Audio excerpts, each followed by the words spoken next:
ವಾಕ್ಯ ಸಂಗಮ ಯೂಟ್ಯೂಬ್ ಚಾನೆಲ್ಗೆ ಸ್ವಾಗತ. ನಿನ್ನೆ ಪಾಠದಲ್ಲಿ ಅಡ್ವರ್ಬ್ಸ್ ಬಗ್ಗೆ ನಾನು ಮಾತಾಡಿದ್ದೆ. ಅಡ್ವರ್ಬ್ಸ್ ಅಂದ್ರೆ ಕ್ರಿಯಾ ವಿಶೇಷಣ ಅಂತ ನಿಮ್ಗೆ ನಿನ್ನೆ ಪಾಠದಲ್ಲೂ ಕೂಡ ಶಬ್ದನ ಬಳಸಿ ಹೇಳಿದ್ದೀನಿ ಅರ್ಥವನ್ನ. ಅಂದ್ರೆ ಅದು ಕ್ರಿಯಾ ವಿಶೇಷತೆಯನ್ನು ಹೇಳ್ತಾ ಇರ್ತದೆ.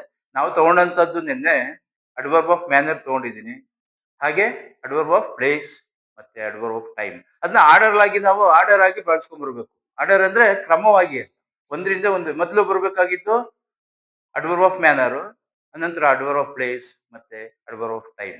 ಅದ್ರ ಒಂದ್ ಬಿಟ್ಟು ಹೋದ್ರೆ ಎರಡನ್ನ ಮತ್ತೆ ಬಳಸ್ಬೋದು. ಅಲ್ಲಿ ಮ್ಯಾನರ್ ಇರ್ಲೇ ಇರ್ಬೋದು, ನಾವು ವಾಕ್ಯದಲ್ಲಿ ಬಳಸ್ತಾ ಇರ್ಬೇಕಾದ್ರೆ. ಮತ್ತೆ ಬೇಕಾದ್ರೆ ಅಲ್ಲಿ ಪ್ಲೇಸ್ ಇಲ್ಲದೆ ಇರ್ಬೋದು, ಟೈಮ್ ಇರ್ಬೋದು. ಇಲ್ಲ ಟೈಮ್ ಇಲ್ಲದೆ ಪ್ಲೇಸ್ ಉಳ್ಕೊಂಡಿರ್ಬೋದು, ಮತ್ತೆ ಮ್ಯಾನರ್ ಉಳ್ಕೊಂಡಿರ್ಬೋದು. ಹೀಗೆ ಅದನ್ನ ಮಾತ್ರ ನಾವು ವಾಕ್ಯದಲ್ಲಿ ಬರೆಯುವಾಗ, ಮಾತನಾಡುವಾಗ ಅದನ್ನ ನಾವು ಕ್ರಮವಾಗಿ ಬರ್ಕೊಂಡ್ ಬರ್ಬೇಕು.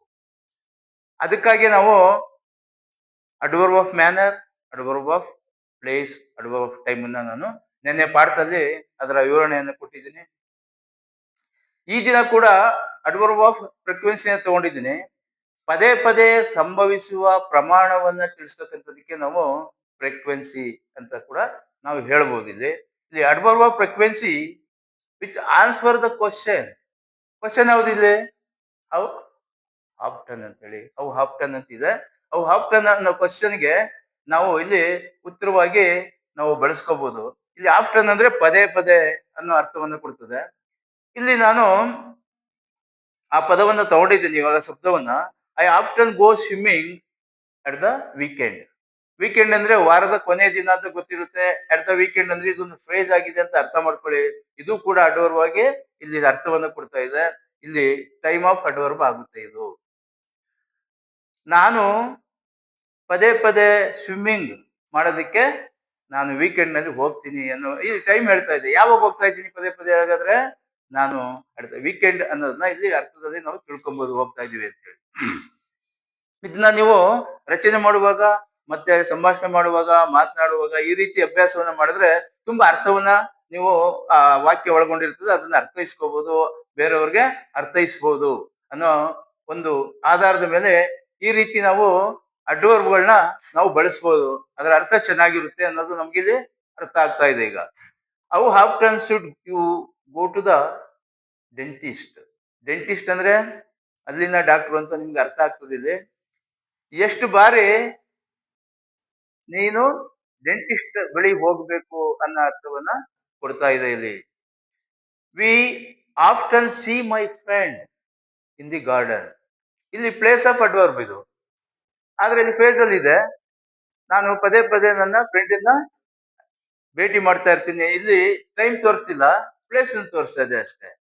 ನಾನು ಗಾರ್ಡನ್ಗೆ ಹೋಗ್ತೀನಿ, ಅಲ್ಲಿ ನಾನು ಅವನನ್ನ ಭೇಟಿ ಮಾಡ್ತೀನಿ ಅನ್ನೋ ಅರ್ಥವನ್ನ ತಿಳಿಸ್ತಾ ಇದೆ.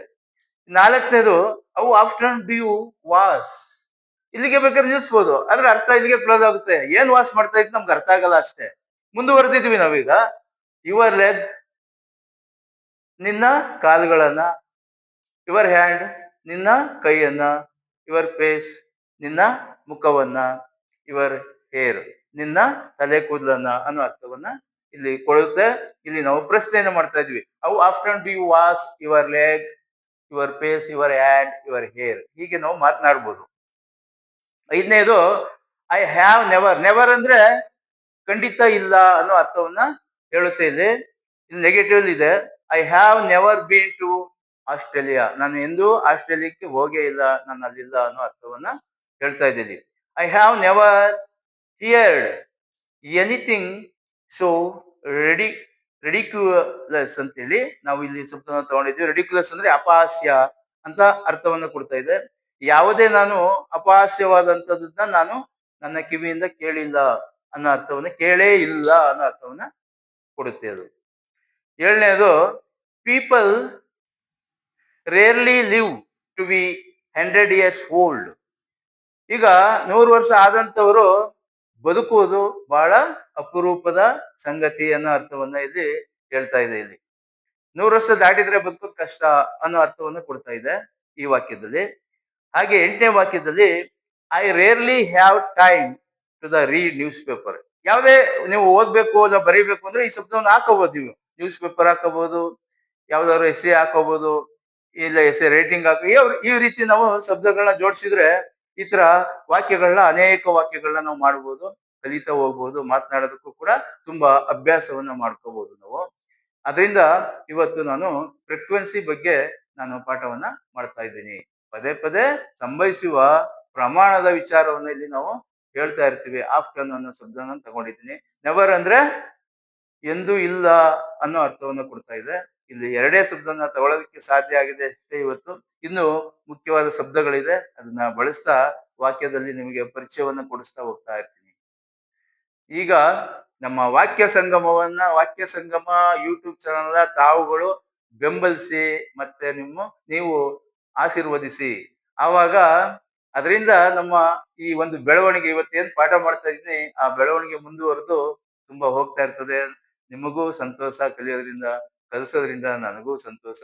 ಆದ್ರೆ ಹೆಚ್ಚು ಹೆಚ್ಚು ನೀವು ಸ್ವಲ್ಪ ಶ್ರಮವನ್ನ ಹಾಕಿ ಈ ತರ ವಾಕ್ಯಗಳನ್ನ ಮಾಡ್ತಾ ಹೋಗಿ. ಸ್ವಲ್ಪ ಶಬ್ದಗಳ ಕೂರಿಸ್ಕೊಂಡು ನೀವೇನಾದ್ರೂ ಮಾಡೋ ಪ್ರಯತ್ನ ಮಾಡಿ.